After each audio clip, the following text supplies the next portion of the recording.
자, 우리 이제 지방직 7급 헌법 기출문제 해설 강의 시작하도록 하겠습니다. 올해 이제 지방직 서울시 이제 마지막으로 올해 이제 7급 시험의 모든 일정이 이제 끝났죠. 시험 치느라고 여러분 너무 고생 많으셨고요. 또 이제 시험이 끝나면 여러 가지 이제 또 허탈하기도 하고 아쉬움도 있는데, 그래서 이제 좋은 결과 혹시 이제 아니더라도 힘을 내서 다음 기회에 반드시 합격할 수 있으라고 생각하고요. 또 좋은 결과 나오신 분들은 또 이제 면접 준비 잘해서 최종 합격할 때까지 화이팅 하시면 좋겠습니다. 이번에 이제 지방직 7급 헌법도 이제 간단하게 좀 말씀드리면 서울시하고 비교해 봤을 때 이제 좀 비슷하긴 해요. 그런데 약간의 이제 그 지방직 그리고 이제 인사혁신처가 주관하는 문제 스타일이 조금은 이제 다른 느낌들이 분명히 있어요. 그래서 국가직 올해 이제 실시됐던 8월달 국가직 7급 시험하고 상당히 이제 유사하고, 그리고 이제 전체적으로 보면 역시 전형적인 문제들이 많아요. 아주 전형적인 문제들. 그리고 최신 판례들, 그런 부분들. 그리고 이제 위헌 불합치 결정한 거, 또 이제 중요한 것들, 예상했던 것들이 많이 이제 나오고 있는데, 이제 합헌 결정한 것들은 사이사이에 이제 한두 개씩 있긴 있는데, 그런 부분들이 크게 이제 변수가 되진 않아요. 근데 여러분들이 실제로 이제 많이 실수하고 틀리시는 것들은 조문 문제 있죠. 헌법 조문 관련해가지고 실수하고 틀리는 경우 있는데, 이제 그런 부분들만 좀 주의한다면 고득점 하는데 크게 이제 문제는 없을 거다. 이렇게 생각을 해요. 그리고 내년도 이제 인사혁신처가 모든 시험을 주관하게 되는데, 이제 이게 이제 또 기준이 되고 가늠자가 될 거다. 여러분 올해 이제 국가직 일반행정을 기준으로 했을 때 커트라인이 작년하고 똑같아요. 작년 국가직 7급 일반행정이 80.00 이제 약간 이제 소점 이하는 좀 차이가 있는데 올해도 80은 딱 정확하게 80점. 그리고 작년 국가직 7급 문제를 보시면 올해 국가직 7급 문제하고 상당히 이제 난도가 조금은 이제 높아졌다는 이제 그런 평가도 있긴 있는데, 요번 지방직 문제도 그래서 이제 거기서 이제 한두 문제 이제 플러스 마이너스 왔다 갔다 하는 수준이에요. 그래서 이제 올해 국가직 7급이 조금 어려운 편이었고, 요번에 이제 지방직도 이제 서울시하고 비교했을 때 이제 하나 정도 이제 조금 어렵다 이렇게 이제 평가를 하고, 이것도 주관적이고 상대적이기 때문에 결국 이제 사실 이제 대동소이해요. 이제 합격권에 있는 사람들은 결국 누가 이제 실수를 줄이느냐. 요게 이제 굉장히 중요한 관건이라고 할 수 있고요. 내년도도 이게 이제 암시하는 거다. 문제수, 분포, 난이도, 또 판례, 법령 이런 부분들을 생각하시면서 여러분들이 그래서 이제 대비를 하시면 될 것 같아요. 자, 1번 문제 기본 주체에 관한 거죠. 우리 서울시에도 이제 외국인 기본 주체에 대한 건 이제 굉장히 기본적이고 빈출되는 영역이에요. 그리고 이제 아주 쉬운 문제, 늘 나오던 게 또 나왔죠. 법인의 이제 기본 주체성, 법인도 이제 인격권의 주체가 된다는 거 이미 많이 나왔죠. 또 이 근로의 권리에 대한 거죠. 외국인 또 나왔잖아요. 외국인 근로삼권 주체가 되는데 근로의 권리는 제한적이에요. 근데 근로의 권리가 일할 자리에 대한 권리는 외국인 누릴 수 없어요. 근데 이거 일할 환경에 대한 권리, 이건 외국인도 주체가 될 수 있다. 32조 1항 근로의 권리.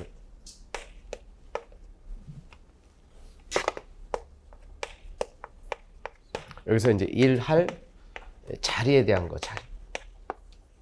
이건 이제 외국인이 누릴 수 없죠. 근데 여기에 등장한 일할 환경에 대한 권리, 환경. 이건 이제 외국인도 누린다. 이건 자유권의 성격. 이건 이제 사회권. 자, 워낙 많이 나왔던 거죠. 자, 그 다음. 자, 3번 좀 보세요. 우리 좀 전에 이제 그 서울시 문제에서는 대통령이 나왔었잖아요. 대통령 이중적치. 여긴 단체장이에요, 단체장. 단체장은 국민의 기본권을 보호하기 실현해야 할 책임과 의무를 지는 국가기관의 지위를 갖기 때문에 주민소환에 관한 법률 관련 규정으로 인해 자신의 공무당인권이 침해됨을 이유로 헌법소원을 청구할 수 있는 기본 주체로 볼 수 없다. 자, 공무당인권 침해됨을 이유로 자신의 공무당인권, 자신의 기본 침해를 이유로 당연히 헌법소원을 제기할 수 있죠, 단체장. 대통령도 공적 지위가 있지만 노무현 대통령이 헌법소원 제기한 사건에서 대통령의 기본권 침해를 이유로 제기할 수 있잖아요. 똑같아요. 그리고 단체장이 헌법소원 제기한 사건은 훨씬 많습니다. 대통령이 헌법소원 제기한 사건, 이제 노무현 대통령 헌법소원 제기 사건 하나밖에 없지만 단체장들은 강원도 도지사 여러분 생각나죠?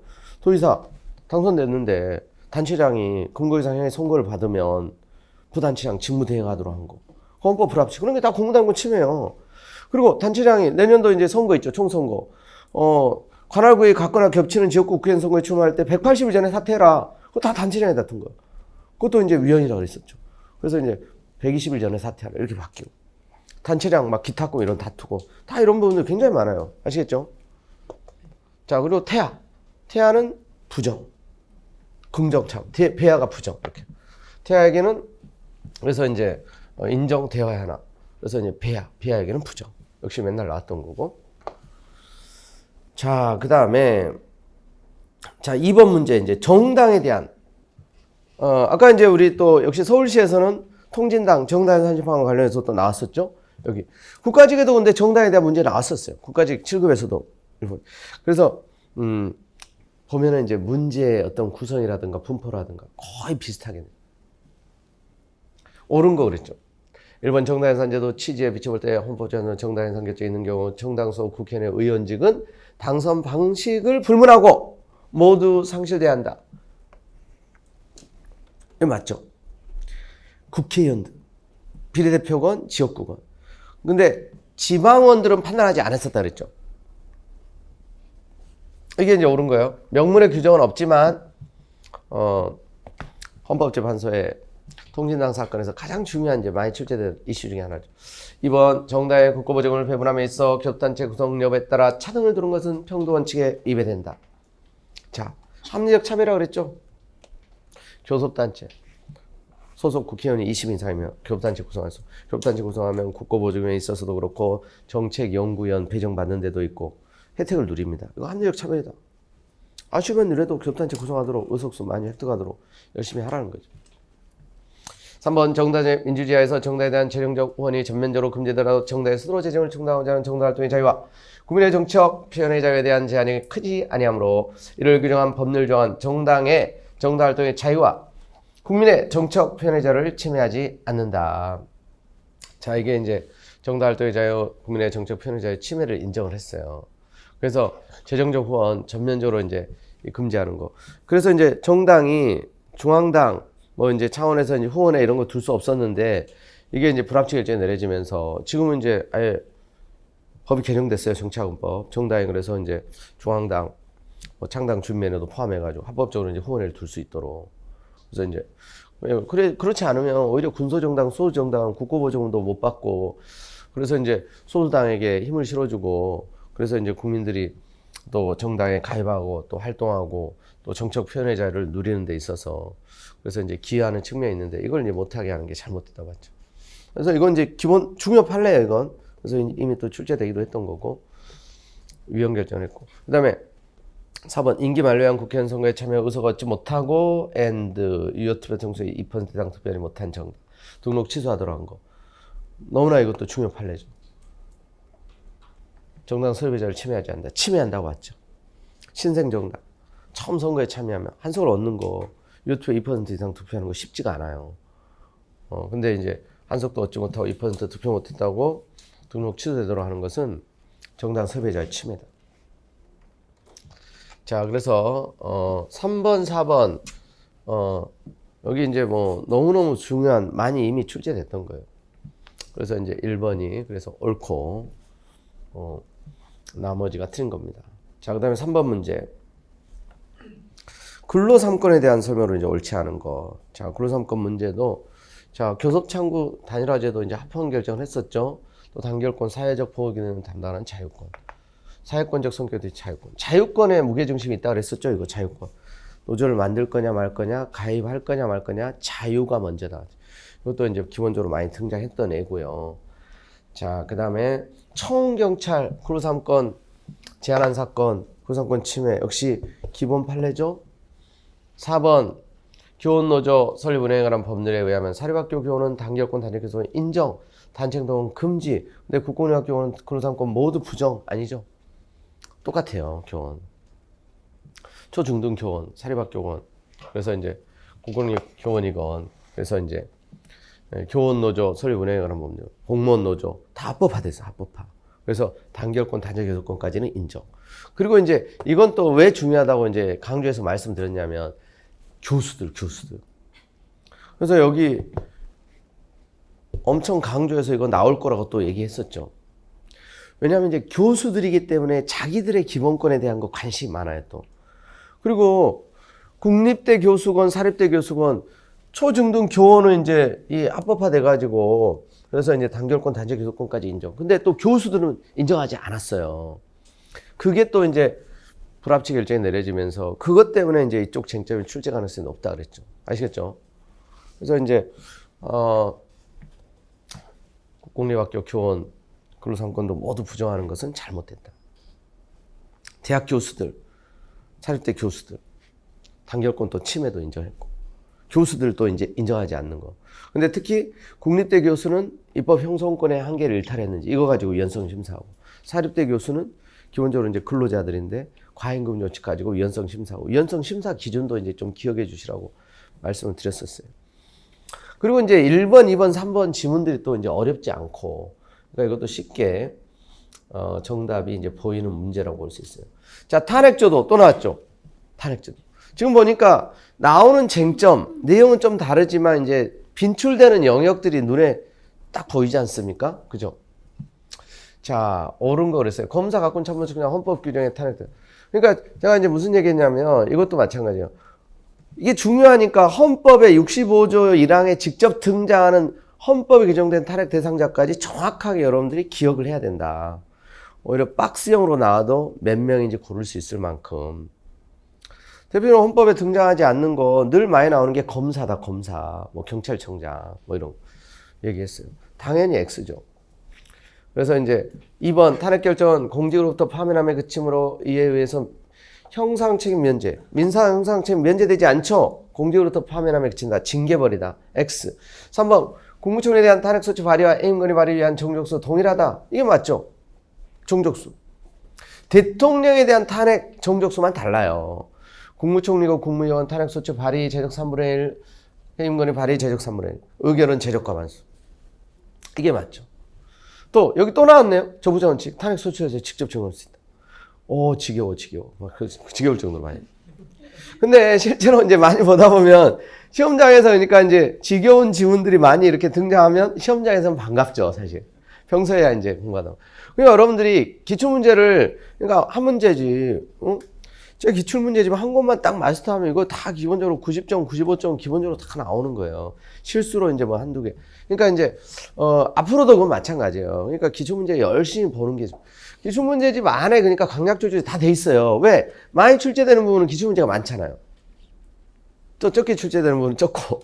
그러니까 실제로 보면 많이 출제되는 영역, 기본주체 많이 출제되는 영역, 정당, 제도 이것도 이제 많이 출제되는 영역들. 자, 넘어갑니다. 자, 변호인 졸업한 권리 또 많이 출제되는 영역, 엄청 많이 출제되는. 여기는 그냥 맨날 나오는 영역이죠. 자, 2번 지금 보세요. 요게 그러니까 서울시에도 나왔고 작년 국가직에 또 정답 지문이었고 근데 또 나온 거 지금. 검찰 수사관이 피의자 신문에 참여한 변호인의 피의자 후방에 앉으라고 요구하는 행위. 변호인의 피의자 신문 참여권 행사에 어떠한 지장도 처리하지 않고 변호인의 변호권을 침해하지 않는다. 변호권 침해. 그리고 후방에 앉으라고 요구한 거 권력적 사실행위. 그래서 침해 행위는 종료됐지만 되풀이 반복될 수 있기 때문에 소의 이익을 인정했다는 사건. 이런 이제 쟁점도 같이 나왔죠. 이것도 거의 지겨운 수준이 됐어요, 이미.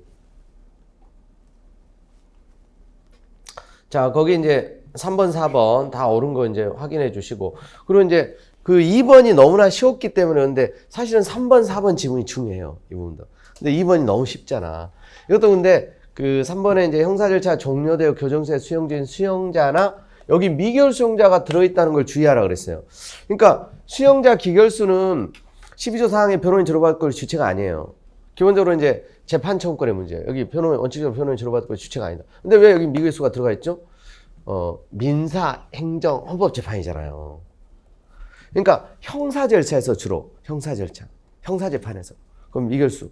그러니까 그래서 이것도 굉장히 이제 주의해야 된다. 이건 많이 이제 그러니까 저 같으면 조금 이걸 난이도 있게 내면 2번도 옳은 지문으로 하고 이걸 갖다가 이제 좀 바꿔놓으면 조금 더 난이도가 높아져. 왜냐면 이제 수용자 미결수 이걸 좀 헷갈릴 수 있는 지점이기 때문에. 근데 이제 이게 들어가 있긴 한데 2번을 틀리게 했기 때문에 이거 고민할 필요가 없는 거예요. 읽어볼 필요도 없어요. 시험장에서는 이런 지문 있었나 지금 보면서 중요한 질문이네, 그런. 아시겠죠? 미결수 12조 사항의 변호인 조력받을 권리는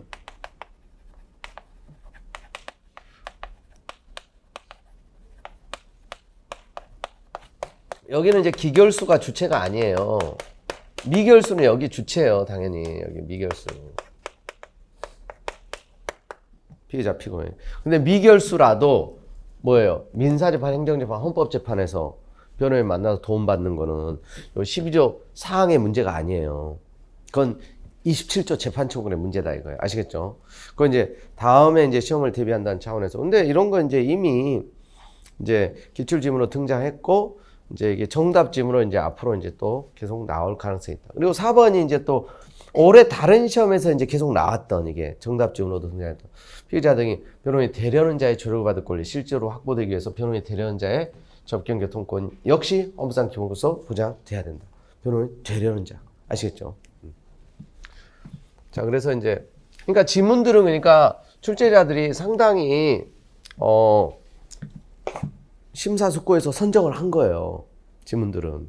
일단 정답 자체는 어렵진 않지만. 그러니까 이게 다음 시험에서 이제 이런 게 또 이제 변형돼서 또 나온다 이거죠.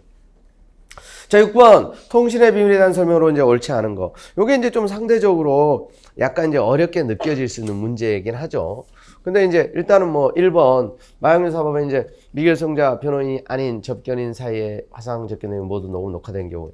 이는 화상 접견 시스템이라는 전기통신 수단을 이용해서 개인 간의 대화 내용을 너무 녹화하는 것으로 미결성자 통신의 비밀을 침해하지 않는다. 그래서 이제 이거 변호인 아닌 자입니다. 아닌 이제 접견인 사이. 이런 것들은 이제 기본적으로 제한할 수 있는 거고. 그 다음에 2번. 인터넷 훼손. 이 패킷 감청 사건이에요. 훼손 감청은 서버에 저장된 정보가 아니라 인터넷상에서 발신되어 수신되기까지 과정적으로 수집되는 정보, 즉 전송 중인 정보 수집을 위한 수사이므로 압수수색에 해당한다 하는데 이게 이제 틀린 거예요. 요거는 이제 그 형사소송법상에 그런 이제 압수수색은 아니고 이제 정보 수집, 개인정보 자기결정권, 어떤 사생활의 자유 제한의 문제이긴 한데 그런 일반적인 이제 그냥 통신 제한 조치지 이게 압수수색에 해당되는 건 아니라고 봤어요. 아시겠죠? 근데 이게 이제 약간 이제 좀 까다로운 지문이었고 그 다음에 거기 이제 뭐 3번, 4번도 이제 옳은 지문이에요. 그래서 3번에 이제 자유로운 의사소통, 통신 내용, 비밀을 보장하는 것만으로 충분하지 않은 구체적 통신관계 발생으로 야기된 모든 사실관계, 특히 통신관계자 인적, 동일성, 뭐 장소, 횟수, 시간, 통신 외형을 구성하는 이용의 전반적인 상황, 비밀까지 보장한다. 그리고 또 4번에 이거는 이제 그 중요 판례죠, 사실은. 4번 같은 경우는. 4번은 이제 역시 정답으로 이게 이제 한 번은 또 나올 수 있는 거다 그랬는데 이건 이제 정답과 무관하게 나오긴 했어요. 이것도. 수사를 위해서 필요한 경우 수사 기록하면 법원의 허가를 얻어 이 전기통신 사업자에게 특정 시간대 특정 기지국에서 발신된 모든 전화번호 정보를 요청할 수 있도록 한 거. 이게 이제 그 통신서비스 이용자의 개인정보 자율적 통신자를 침해한다고 봤어요. 이 요청자. 근데 이제 이 허가를 법원의 허가를 받기 때문에 이게 영장주의 위반은 아니에요. 그런 게 이제 합헌인 부분도 있고 이게 위헌인 부분도 있는 쟁점이었기 때문에 역시 또 다음 시험 대비를 위해서 이제 꼭 알아둬야 되는 이제 판례 중에 하나예요. 자, 7번. 헌법의 이제 기본 원리에 대한 설명으로 이제 옳지 않은 거. 여기도 이제 기존에 이제 기출됐던 전형적인 그 수준들이에요. 그래서 이제 이 체계 정당성, 법 취지로부터 도출된다는 거고, 신뢰 원칙, 이런 입법뿐만 아니라 제도 운영 지침 개폐도 적용된다. 시험제도 바뀔 때도 그러니까 함부로 확 바뀌지 않는다 그랬죠. 근데 너무나 근데 이제 정답이 쉬운 거예요. 이게 여러분 이제 7급 국가직에서만 뭐 서너 번 이미 나왔던 거죠. 정답 지금 그대로. 4번 보세요. 헌법 119조 2항에 규정된 경제 치안에 조화를 통한 경제 민주화 이념. 경쟁에서 정의로운 사질서 형성하기 위해서 추구할 수 있는 국가 목표를 본 개인의 기본권을 제한하는 국가인을 정당화하는 헌법 규범은 아니다. 그러니까 여러분 119조 2항 경제 치안에 조화를 통한 경제 민주화. 경제적 집중 남용 방지, 경제 민주화. 이게 뭐예요? 기본권을 제한하는 정당화 이제 규범이기도 하다는 거예요. 이게 뭡니까? 경제 민주화를 그러니까 이제 규제 조정한다는 이제 명분 제한한다는 거예요. 제한할 수 있는 정당 규범이라는 거. 이 지문 그대로 여러 차례 이건 나왔던 거예요. 아시겠죠? 제한하는 정당 규범 4번이 틀린 거고요. 자, 그다음에 이제 8번 문제입니다. 인간의 이제 존엄 가치 행복 주권에 대한 설명으로 이제 옳지 않은 거.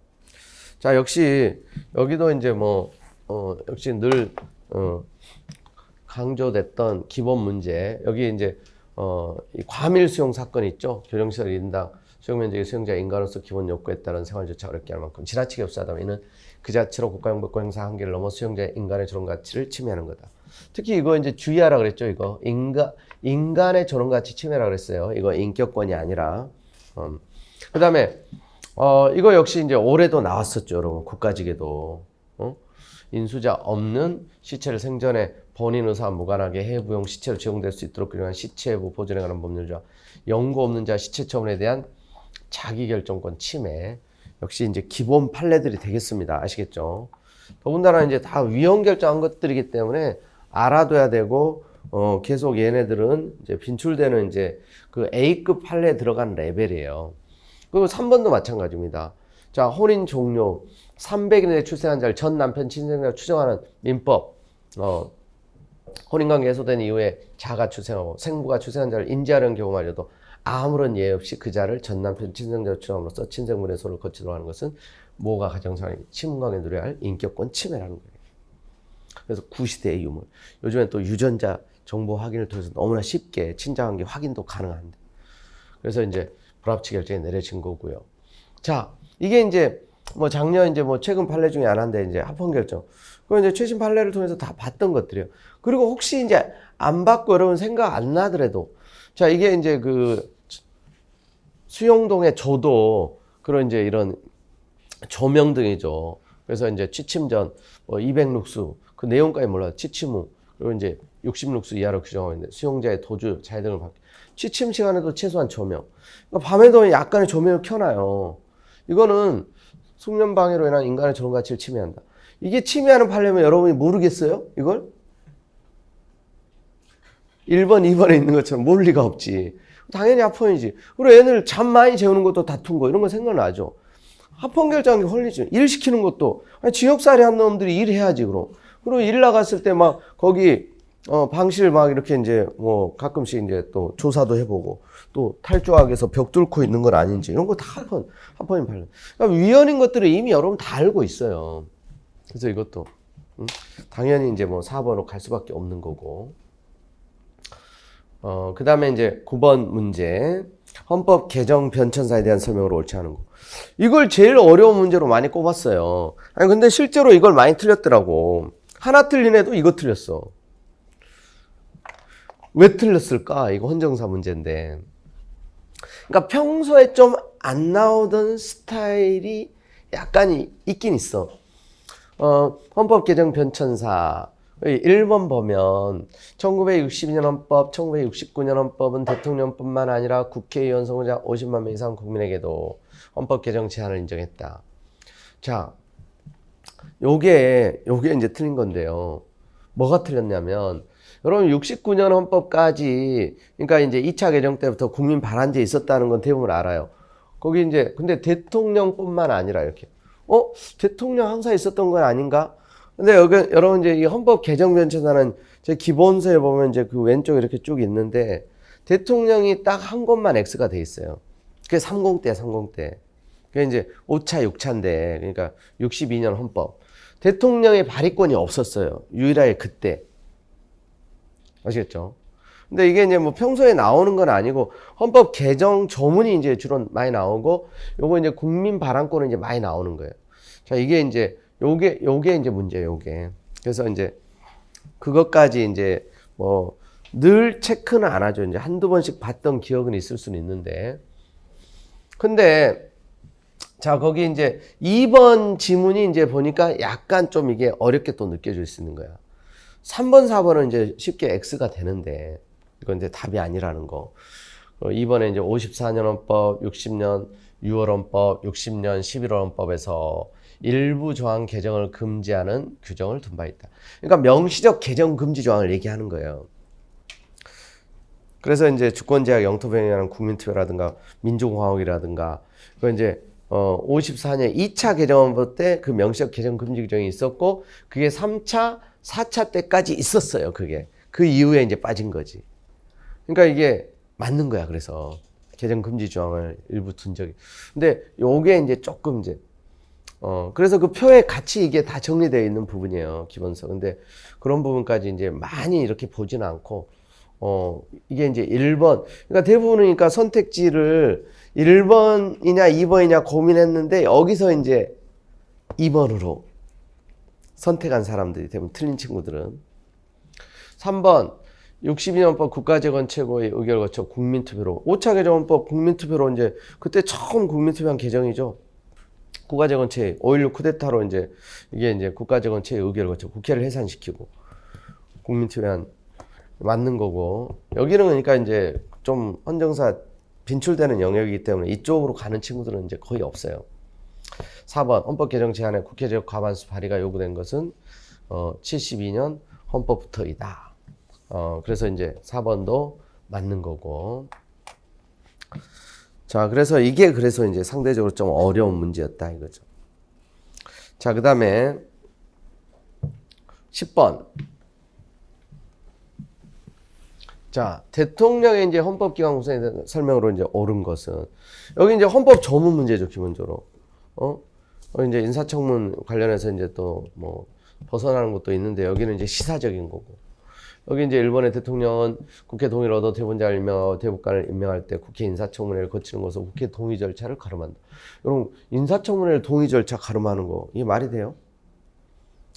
그래서 틀린 거고 인사청문 거쳐서 당연히 대법원장, 대법관은 다 국회 동의 절차를 거쳐야 됩니다. 2번. 대통령은 국인의 헌재 재판관 중 3인에 대해서만 임명권. 벌써 틀렸죠. 다 임명해요. 헌재 재판관은. 근데 그 중에서 3인은 국회에서, 그 중에 3인은 대법원장이. 근데 중앙선관위원은 3명만 대통령이 임명하는 거 맞아요. 중앙선관위원은. 자, 3번. 대통령 국회 동의 절차 없이 감사원장의 제청으로 감사위원을 임명한다. 감사위원은 동의 없이 맞죠. 감사원장은 동의를 얻어. 감사위원은 감사원장의 제청. 이게 이제 그래서 맞는 거예요. 그 다음에 4번. 대통령이 이제 인사청문회법 소정 기간 이내 국무위원 후보자에 대한 인사청문 경과 보고서를 국회가 송부하지 않은 경우 그 후보자를 국무위원으로 임명할 수 없다. 임명할 수 있죠. 최근에 그러니까 법무부 장관도 마찬가지예요. 야당이 채택 안 해주잖아요. 그래도 임명을 할 수 있다. 그렇게 이제 임명된 국무위원이 현 정부에서도 이전 정부에서도 계속 많았다. 그러니까 국무위원은 국회 동의 대상이 아니기 때문에 그래서 결국 야당이 반대해도 결국 그래서 이제 임명할 수는 있어요. 절차는 이제 거치지. 요청을 하고 안 했을 때 이제. 근데 이제 그 인사청문 대상자냐 아니냐 서울시 7급은 이제 그게 또 나왔잖아요. 국민권익위원회 위원장 아니다. 여기 이제 절차와 관련해서 또 시사적인 거예요, 이런 부분들. 이제 이건 다 예상했던 수준이고 그래서. 자, 그 다음에 11번 행정입법에 대한 설명으로 옳지 않은 거. 자, 1번이 이제 또 국가직에 나왔던 국회법의 이제 그 제출제도죠. 행정입법 통제에 대한 거, 뭐 기본적인 거고, 뭐 1번, 2번은 행정법에서도 나오는. 자, 4번 보세요. 이건 이제 이거 나올 거라고 이제 얘기했어요, 지금. 역시 이거 4번. 모의고사 문제로도 출제했고. 포괄임 금지 원칙이 기본적으로 행정입법에 적용되는데, 자, 이게 이제 위임법의 대법원 규칙인 경우는, 이 원칙을 이제 준수해야 되는 것은 아니다. 그런데 이게 반대예요, 그냥 반대. 대법원 규칙, 법률에 저촉되지 않는 범위 안에서 소송 절차에 관한 거, 대법원 규칙으로 정할 수 있는. 근데 그러니까 법률에 저촉되지 않으면 되는 거 아니냐. 75조, 뭐 법률에서 구체적으로 이렇게 구체적 위임에 대한 표현이 없으니까 그래서 이제 대법원 규칙에는 포괄임 금지 원칙이 적용되지 않는다. 이게 반대 의견이에요. 근데 법정 의견은 뭐예요? 여기도 적용된다는 거지. 포괄임 금지 원칙이. 아시겠죠? 자, 그러니까 이 부분들은 꾸준히 이제 뭐, 저하고 같이 했던 분들은 절대 틀릴 수 없는, 오히려 이제 쉽게 가는 그런 강조를 많이 했던 거예요. 자, 그 다음에 12번. 대통령에 대한 설명으로 이제 옳지 않은 거. 자, 여기 여러분 이제 어때요? 역시 조문 문제죠. 국무회의 심의. 여기도 이제 조문, 국무회의 심의 대상이냐 아니냐. 89조. 1호부터 16호를 섞어가지고 막 현혹되게 내도 구별할 수 있을 만큼 보라 그랬어요. 영전 수역. 국무회의 심의 대상입니다. 영전, 훈장, 이런 포상. 계엄, 선포, 해제, 긴급명령 다. 이거. 나머지 뭐 이제 뭐 볼 필요도 없어요, 이거. 자, 그 다음에 13번. 사법권에 대한 설명으로 옳지 않은 거. 자, 우리 서울시에서도 사법권 독립에 대한 게, 그러니까 법원 파트도 하나 내야 되니까 이런 걸 이제 고루고루 안배를 하는 거예요. 근데 여기서는 이제 또 쉽게 나온 거지. 왜 쉽냐? 헌법 조문 문제를 결국 냈기 때문에. 4번 보세요. 국회 자격심사 제명을 제외한 국회의원에 대한 징계 처분에 대해서 예외적으로 법원에 제소할 수 있다. 법원에 제소할 수 없잖아요. 2항, 3항 처분에 대해서. 그러니까 제명, 자격심사, 국회의원 징계에 대한 거. 제명을 제외한 게 아니라 제명도 자격심사도 다 포함해서 법원에 제소할 수 없다. 헌법 64조 4항. 너무나 이제 기본적인 조문 아니에요, 이거?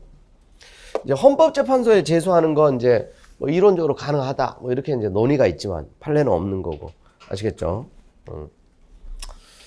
자, 그러니까 상대적이라 그랬잖아요. 그러니까 나머지 지문이 아리까리한 게 있을 수 있어. 근데 이렇게 선명하게 이런 부분들은 고민할 필요가 없어요. 자, 그 다음에 14번. 국회의사 원칙에 대한 설명으로 이제 옳지 않은 거. 자, 여기도 이제 뭐 1번, 2번 이제 맞고요. 그 3번 보세요. 이것도 이제 조문 문제예요, 사실. 헌법은 출석 의원 과반수 찬성 후 국회 회의를 공개하지 않는 경우에 대해서 사후 공개를 정당화하는 사유를 명시적으로 언급하고 있다. 뭐가 헌법에서. 이런 거 봤어요? 출석 과반수 찬성으로 이제 비공개할 수 있다. 그게 국가안전보장이에요. 대표적인 사유가. 비공개 사유 언급하고 있지. 사후 공개를 정당화하는 사유를 헌법에서 50조에서 뭐 명시하고 있는 거 봤어요? 이건 없어요. 그래서 이제 그래서 공개하지 아니한 뭐 그런 사항에 대한 거는 국회법에 보면 이제 따로 이제 법률 정하라고 해서 이제 국회법에서 이제 다루는 헌법에서 이제 그런 부분들을 규정하고 있지 않아요. 아시겠죠?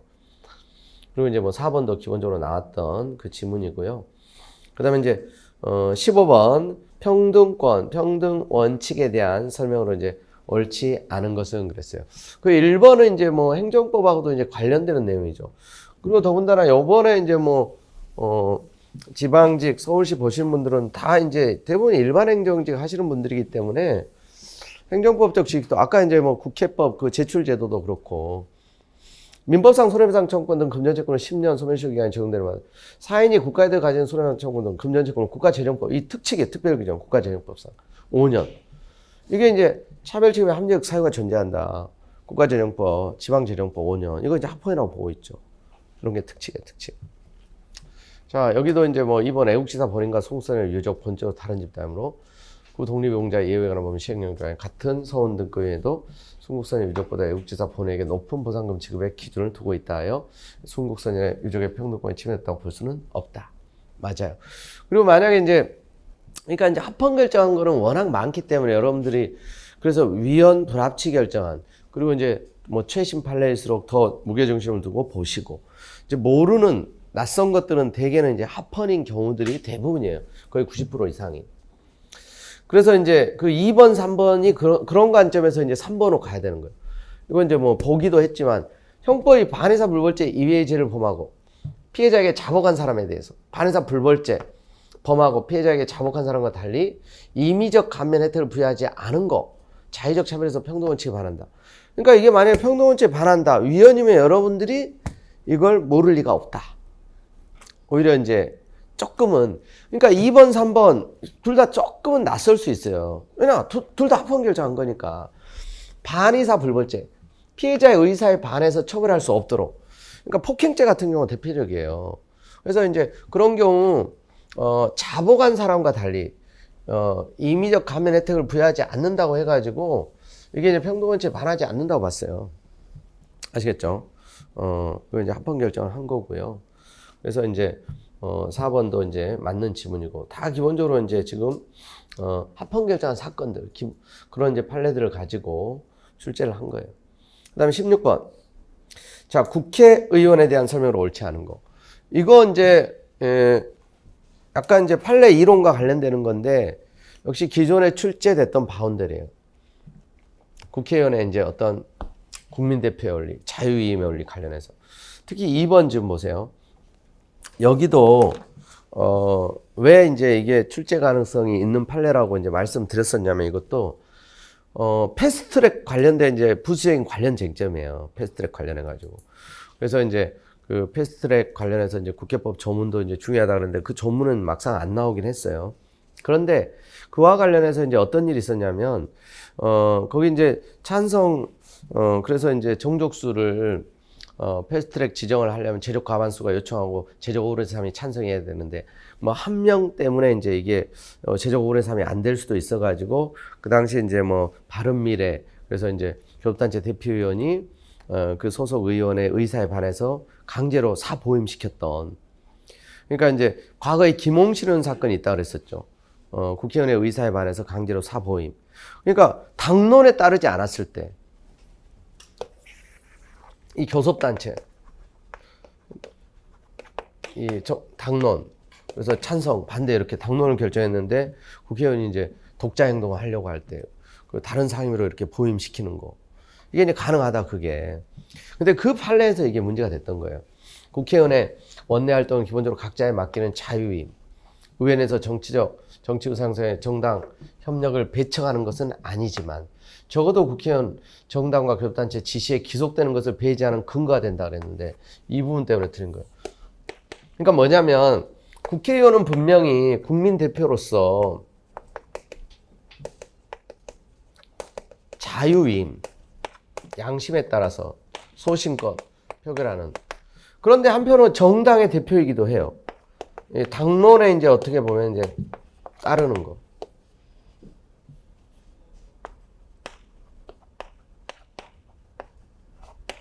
이건 이제 어떤 정당 대표로서, 정당의 어떤 이제 구성원으로서, 이게 이제 좀 충돌하는 지점이에요, 사실은. 그런데 요 자유임 원리가 이제 중요하긴 하지만, 그렇다고 이것 때문에 이 교섭단체가 당론을 결정하고 소속 의원들에게 당론에 따르도록 하는 이 교섭단체 지시에 기속된다는 건 당론에 따른 거죠. 이걸 배제하는 근거가 되는 건 아니라는 거예요. 그래서 이제 그 사건에서 당론에 따르지 않았다는 이유로 일방적으로 다른 상위로 보임했죠. 그게 자유임 원리에 반하지 않는다고 봤어요. 위헌이 아니라고 봤어요. 그 정도니까 사실상 강제하는 거, 교섭단체 이렇게 기속되도록 하는 거 가능하다. 근데 이제 그 소속 국회의원의 입장에서는 기분 나쁜 입장에서 또 일반 이제 국민들도 그런 시각을 가지고, 아니 국민의 대표 자유임 원리가 먼저인데 소신껏 할 수 있어야지. 교섭단체 지시에 기속되는 것을 배제하는 근거가 되어야 된다. 될 수 있다. 이런 시각도 있긴 있어요. 근데 배제하는 근거가 되는 건 아니다. 자유임 원리가 기본적으로 지배하지만 강제도 할 수 있다는 거예요. 당론에 따르지 않는. 왜냐하면 또 정당이라고 하는 것은 같은 코드와 같은 어떤 이제 정치적 이념을 함께 하기 때문에 때로는 힘을 결집해야 되기 때문에 국민 대표로 자유임 원리의 지배도 받지만 강제할 수도 있다는 거예요. 이 정도 사실상 강제로 허용된다 이거죠. 이것 때문에 배제하는 근거가 안 된다고 본 거예요.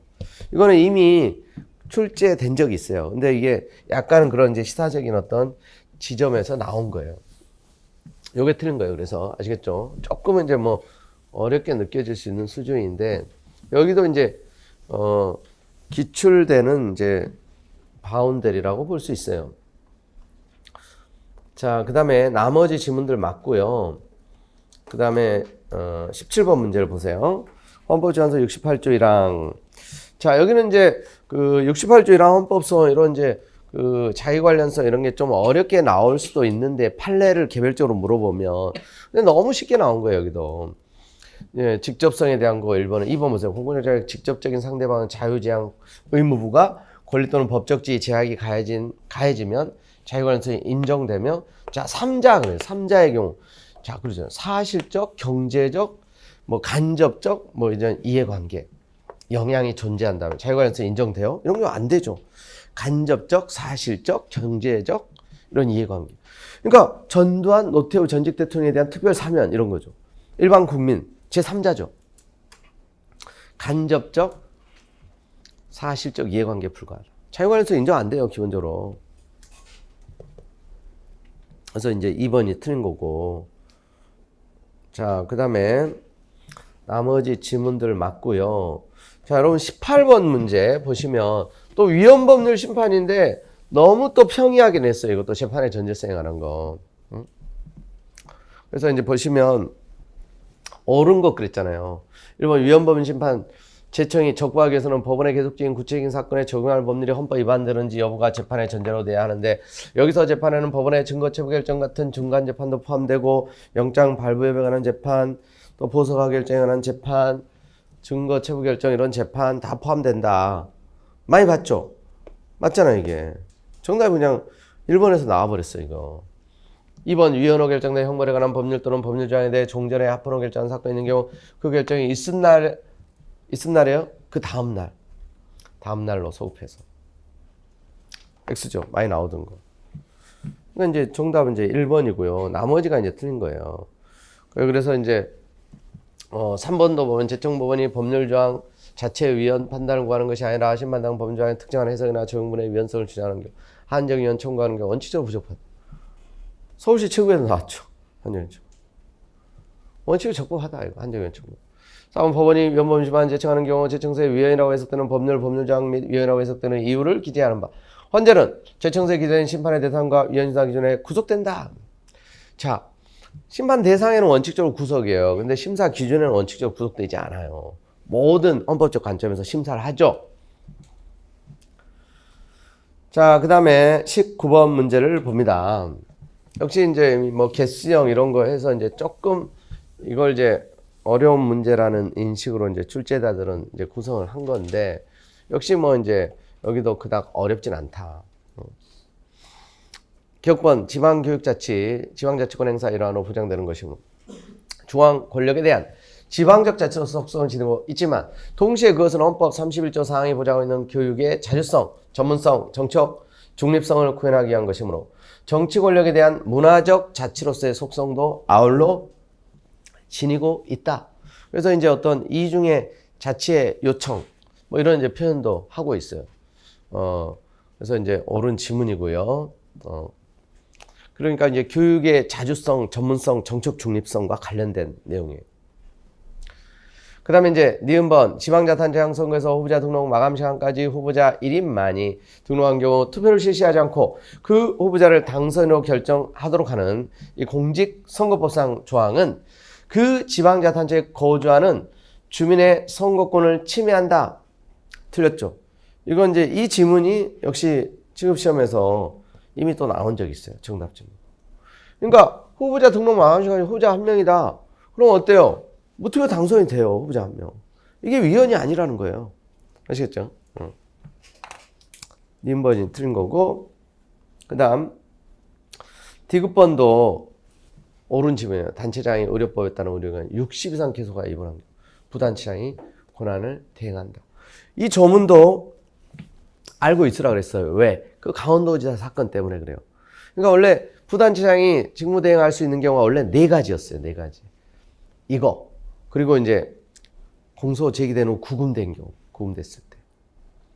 그리고 이제 뭐 고리됐다든가 이런 경우. 그리고 또 하나가 이제 금고 이상 형의 선고를 받은 경우. 그건 불합치 결정으로 이제 없어졌어요. 단체장이 금고 이상 형의 선고를 받아서 아직 확정이 안 되는데 구금이 안 돼도 그냥 부단체장 직무대행 사유로 했죠. 근데 이런 경우는 이제 지금도 있어요. 직무대행 사유. 또 공소제기된 후 구금된 경우. 그것도 여전히 있어요. 근데 단체장이 금고 이상 형의 선고를 받은 경우. 그건 없어졌죠. 이제 불합치 결정이 내려져서. 그래서 조문이 나오더라도 판례가 있는, 판례와 관련된 조문. 뭐 선거법도 그렇고 이제 정당법도 그렇고 지방자치법도 그렇고 상대적. 그리고 이제 더군다나 올해는 그랬잖아요. 지방직이잖아, 이게 마지막 시험이. 그래서 지방자치법은 헌법, 행정법, 지방자치론, 행정학 4과목에 관련된 분야니까 좀 더 보시라 그랬죠. 저는. 행정법에도 나오고 헌법에도 나오고 행정학은 제가 안 봤지만 행정학도 지방자치론은 지방자치론이니까 이제 또 당연히 이제. 근데 이런 부분들 소홀히 한다는 것은 이제 말이 안 되는 거죠. 이런 부분들 다. 그러니까 이거는 헌법 때문이 아니라 행정법이나 행정학, 지방자치론 때문에도 이제 다 알 수 있는. 그리고 대부분 이제 또 경제보다는 지방자치론을 많이 보셨잖아요, 이번에. 리을번도 맞아요. 국가사무로서 성격을 가지고 있는 기관임 사무 집행권한의 전부 범위에 관하여 지방자치단체가 청구한 권한쟁의 심판 청구는 지방자치단체 권한에 속하지 아니하는 사무에 관한 심판적으로 부적부하다. 기관임 사무, 자치사무, 단체임 사무에 대해서 자치조를 지정하고 권한제로 다. 기관임 사무에 대해서는 각하죠, 각하. 국가사무에 대해서. 자, 넘어갑니다. 그 다음에 이제 마지막 20번 문제. 이게 되게 재밌는 게 작년에 국가직 7급 20번이 이 선거 관련에 대한 문제. 올해 7급 국가직도 선거 관련의 문제. 지금 지방직 7급도 선거 관련의 문제. 이건 뭘 의미하냐? 다 베낀다는 거예요, 서로. 작년도, 직전년도 이렇게 기출문제 안 배하고. 왜냐면 출제하는 시행처에서 이걸 얘기를 해요. 이전에 출제된 게 이렇게 나왔습니다. 그 정도 비슷한 레벨, 난이도, 분포. 이런 게. 동일하지 않게끔 내주세요. 동일하지 않게 냈어. 근데 기본적인 거지. 종족수에 대한. 자, 여기 보면 2번 보세요. 각급 선거관련에는 위원 가반 취소를 기하고 출소위원 가반 찬성을 의견하면 위원장은 가반 결정권을 행사하지 못한다. 결정권이 있는 게 대외적으로 선관위 위원장이죠. 각급 선관위, 중앙선관위 위원장, 각급 선관위 위원장. 또 결정권이 있는 게 뭐예요? 대법관 회의에서 대법원장이 의장에게 가부동수일 때. 대법관 3분의 2 이상 출석에 출석대법관 가반 찬성으로 대법관 회의에서도 의사결정을 하죠. 그게 또 작년 또 이제 지방직 취급시험에 나왔었던 거죠. 그 정족수와 관련된 것들. 결정권이 있어요. 여기 결정권이 있습니다. 2번이 그래서 이제 틀린 거고요. 그 나머지 특별히 문제될 건 없을 것 같아요. 자, 어때요? 그러니까 이제 막상 같이 푸니까 많이 어렵지 않죠. 근데 이런 부분에서 이제 결국은 누가 역시 똑같습니다. 계속 말씀드리지만 기본적인 문제를 실수하지 않는 거. 틀려도 되는. 그러니까 굉장히 이제 고난도 문제 한두 개는 사실 틀려도 상관이 없어요. 그게 당락을 좌우하는 건 아니에요.